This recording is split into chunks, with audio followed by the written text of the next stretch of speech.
Hola, ¿cómo están? Volvemos a encontrarnos en esta segunda clase a distancia, dadas las circunstancias que nos tocan vivir. Trabajaremos aquí un paneo general sobre los temas del programa y luego nos vamos a concentrar en el texto de Bacher que tenían como lectura para hoy. El texto que han leído, que se denomina La Trama, que es un capítulo del libro Navegar entre culturas, educación, comunicación y ciudadanía digital, es parte de la unidad 1 del programa de tecnología educativa. En esta primera unidad se abordan 3 posiciones. Una que mira la tecnología educativa desde la perspectiva epistemológica, la segunda desde la perspectiva didáctica y la tercera como componente de las políticas de Estado. El texto que ustedes leyeron y varios de los temas que vamos a tocar tienen que ver con esta tercera posición. Nos gustaría compartir con ustedes uno de los posicionamientos que la cátedra tiene con respecto a la inclusión de tecnologías digitales en las propuestas educativas. Nosotras creemos que es importante porque esa inclusión permite expandir las posibilidades de las propuestas educativas, permite expandirlas en términos creativos, en términos comunicacionales, en términos de enseñanza, pero que no son el centro. El centro continúa siendo la propuesta pedagógica. Coincidimos acá entonces con Mariana Maggio cuando supone que hay un equívoco en creer que la mera inclusión de tecnologías va a mejorar esas propuestas o que puede llegar a sustituir al profesor. Y además pensamos que esa inclusión no es solo artefactual, sino que tiene que ver con nuevos sistemas simbólicos, con nuevos modos de consumos culturales, con nuevas inclusiones o exclusiones sociales, con nuevas conceptualizaciones. Es decir, incluir tecnologías en las propuestas de enseñanza pretende una inclusión compleja, no es solamente una inclusión de dispositivos. Habiendo compartido con ustedes nuestro posicionamiento sobre cómo entendemos la tecnología educativa en relación a su inclusión a las prácticas para enseñar, de las prácticas de la enseñanza, volvemos a pensar en qué espacio del programa está el texto que tenían para hoy. Ya lo dijimos en el primer bloque, en la posición 3, que tiene que ver con las políticas de Estado y cuyos temas se relacionan con los procesos de apropiación de las tecnologías digitales, uno que para nosotros es central, que es el acceso a las tecnologías digitales como un derecho y no como un privilegio, ¿no? Esto lo agregamos, no está escrito en el programa, y sobre las políticas educativas y los programas latinoamericanos que trabajan sobre ese acceso y sobre el derecho a estar conectados. Lo que ven acá es el informe de acceso y uso de tecnologías de la información y la comunicación que publicó el INDEC en el año 2018.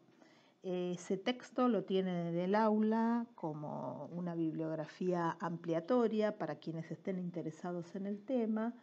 Lo importante es mirar acá el acceso que se tiene en centros, en aglomerados urbanos, que son los que mide el estudio, y que vean la diferencia entre el acceso por computadora y el acceso a Internet. Esto habla de la importancia cada vez más creciente de los dispositivos móviles, es decir, de los teléfonos inteligentes. Hay mucho del acceso que se realiza a través del uso de los dispositivos móviles. Ese es un dato muy importante para quienes, digamos, para quienes trabajamos en educación, porque muchas veces este dispositivo está muy puesto en duda en la escuela y es el que permite a muchos y a muchas estudiantes estar conectados. Elegimos este título, Identidades en Construcción, porque lo que va a sostener la autora es que gran parte de la identidad juvenil se construye a través de la posibilidad de las conexiones, del estar conectados. ¿Por qué? Porque estar conectados es el nuevo modo de pertenecer a un grupo, de extender la pertenencia a la escuela. Por lo tanto, ya no estamos, reitero lo que dijimos antes, no estamos hablando aquí de un privilegio, sino de un derecho que es necesario respetar y defender. Rosalía Vinocourt, la autora de esta cita que están leyendo, es una investigadora especializada en temas de tecnologías y vida cotidiana, radicada en México y que ha estudiado mucho a los jóvenes de las clases más populares y sus relaciones con las tecnologías. Esto se relaciona también a pensar cómo el atravesamiento de las tecnologías es un atravesamiento cultural y no por clase. Sí puede ser por clase el acceso a determinados dispositivos, pero no el atravesamiento en la vida de las tecnologías digitales. Estos atravesamientos culturales tienen muchas manifestaciones en las redes, por ejemplo. La idea del prosumidor, ahora lo vamos a ver en la próxima slide, los booktubers, el ciberactivismo, las conversaciones que se establecen en las redes. Los dejo en esta oportunidad investigando un poco acerca de estos temas para poderlos retomar en algunas conversaciones un poco más adelante. Presentamos aquí el concepto de prosumidor. Prosumidor es una palabra que se compone de otras dos, que es productor y consumidor. Y esto tiene que ver con el posicionamiento que se tiene ante la web. Hace muchos años, cuando Internet inició, existía lo que posteriormente pasó a llamarse la web 1.0. La web 1.0 es aquella que nos permitía solamente consumir información. Si nosotros queríamos publicar, necesitábamos un programador o saber sobre programación y lenguaje HTML, que es el lenguaje propio de Internet. Años después, nace lo que posteriormente se llamó la web 2.0, que tiene que ver con aquellas interfaces que nos permiten publicar. Las redes son ejemplos de la web 2.0. Nosotros podemos publicar en Facebook, en Twitter, en Instagram, en Pinterest. Bueno, podrían nombrarles una enorme cantidad de redes con diversos objetivos, sin saber nada sobre el lenguaje computacional. Es decir, las computadoras o los dispositivos siguen trabajando en lenguaje computacional, pero la interfase, es decir, la pantalla con la que nosotros interactuamos, es una pantalla que habla nuestro propio idioma. Por lo tanto, podemos producir y publicar. Esa posibilidad de pasar del exclusivo consumo a poder producir fue la que trajo como denominación este nuevo concepto que es el de prosumidor. Alguien que puede que consume los contenidos de la web, pero también puede producir sus propios contenidos. Tiempo después, esta idea se empezó a usar en la educación. ¿Por qué generalmente las y los estudiantes consumen más de lo que producen en términos educativos? Ahí las tecnologías nos habilitan una gran cantidad de posibilidades para que los y las estudiantes puedan producir sus propios contenidos. Y voy un poco más lejos y además publicarlos.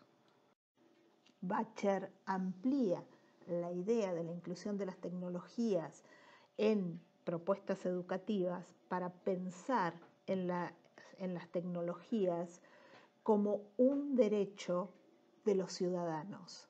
¿Por qué? Porque vivimos en una cultura digital y parte de esa ciudadanía se ejerce digitalmente. Piensen en todos los ejemplos, en los trámites, en los accesos, en el acceso a la información. Las tecnologías digitales han modificado sustancialmente los modos en que se accede a la información. Por lo tanto, nuestra responsabilidad es formar esos ciudadanos para que puedan acceder a la información que primordialmente circula de manera digital. Y si hablamos de este escenario que nos toca vivir ahora, vemos que es una capacidad central para este momento. Y aquí la pregunta del millón, que sí es la pregunta del millón todos los años, este año es enormemente más central. ¿Qué pasa en la escuela?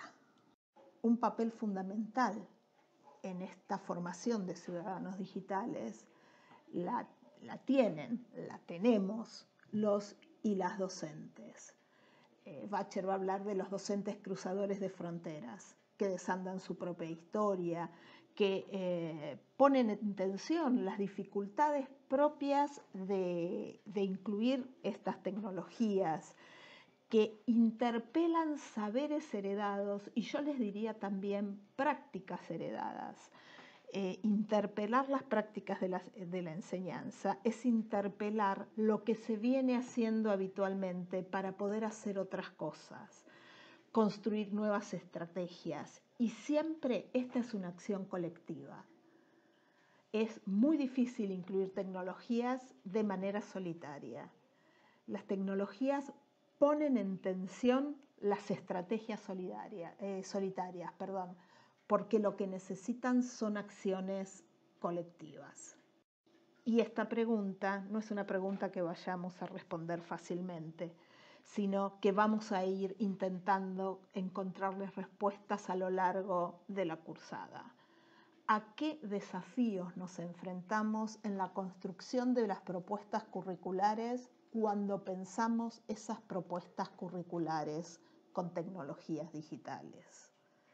¿Y qué modalidades educativas se habilitan a partir de la inclusión de esas tecnologías en las propuestas educativas? Bueno, seguimos pensando.